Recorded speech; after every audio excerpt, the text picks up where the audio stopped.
दोस्तों, काठमांडू से एक बड़ी खबर निकल कर आ रही है।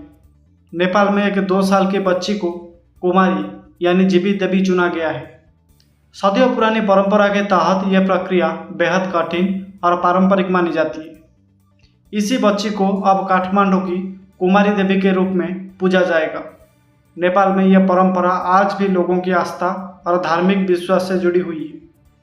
दरअसल कुमारी परंपरा क्या होता है? नेपाल में कुमारी शब्द का मतलब है जीवित देवी।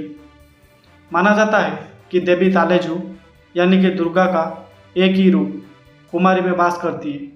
काठमांडू घाटी में कई जगहों पर कुमारी पूजी जाती है, लेकिन सबसे महत्वपूर्ण है काठमांडू दरबार स्क्वायर की रॉयल कुमारी। इन्हें वहाँ राजकीय कुमारी का दर्जा दिया जाता है। कुमारी बनने के लिए बच्ची को कई तरह की परीक्षाओं से गुजरना पड़ता है। धार्मिक ग्रंथों और पुरानी परंपराओं के अनुसार कुमारी बनने के लिए बच्ची में 32 शारीरिक और मानसिक गुण होने चाहिए। इनमें शामिल है शरीर पर कोई निशान ना होना, दांत और आंखें पूरी तरह से सख्त होना, डर और दर्द से बिल्कुल ना घबराना, और सबसे ज़रूरी बात देवी जैसी आभा और आकर्षण होना। बड़ी संख्या में बच्चियों में से केवल एक का चयन किया जाता है। इस बार चयन की प्रक्रिया में बच्चियों को कई चरणों से गुजरना पड़ा। कहा जाता है कि परंपरा के अनुसार कुमारी बनने वाली बच्ची को अंधेरे कमरे में ले जाया जाता है, जहां डरा बना मुखौटे और बलि चढ़ाए गए पशुओं से सिर रखा जाता है। ये देखा जाता है कि बच्ची डरती है या नहीं। अगर बच्ची बिना घबराए सब देख लेती है तो माना जाता है कि उसमें देवी का वास है। इस बार चुनी गई 2 साल की बच्ची ने ये सब सह लिया और परंपरा के मुताबिक उसे कुमारी घोषित कर दिया गया। कुमारी बनने के बाद बच्ची का जीवन बिल्कुल बदल जाता है। वो अब अपने परिवार के साथ सामान्य जीवन नहीं जी पाती। उसे कुमारी घर यानी विशेष महल में रखा जाता है। दिन रात उसकी पूजा जाती है और भक्त दर्शन के लिए आते हैं। त्योहार पर वो सोने चांदी से सजे वस्त्र पहनकर लोगों को दर्शन देती है। हालांकि कुमारी को पढ़ाई और खेल जैसी सामान्य गतिविधियों से दूर रहना पड़ता है।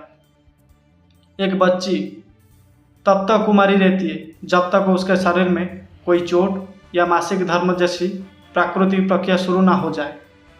जैसे ही वो किशोर होती है, माना जाता है कि देवी ने उसका शरीर छोड़ दिया है। इसके बाद नई बच्ची को कुमारी बना दिया जाता है। कुमारी परंपरा को लेकर कई बार सवाल भी उठे। आलोचकों का कहना है कि इतनी छोटी बच्चियों को समाज और परिवार से अलग कर देना उचित नहीं होता। ये उनके बचपन और शिक्षा पर असर डालता है।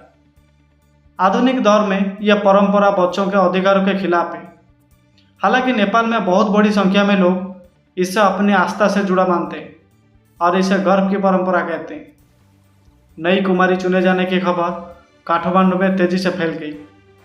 भक्तों ने मंदिरों में जाकर पूजा की और माना कि देवी ने फिर से मानव रूप में अवतार लिया है। परिवार वाले इसे सौभाग्य मानते हैं।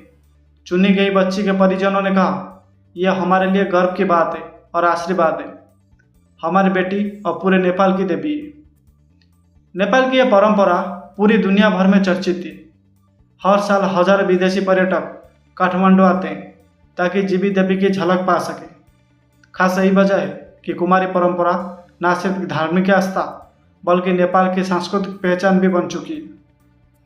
नेपाल में 2 साल की बच्ची का जीवित देवी बनना सिर्फ एक धार्मिक रस्म नहीं है, बल्कि एक ऐसी परंपरा है जो सदियों से लोगों का विश्वास और आस्था का केंद्र रही है।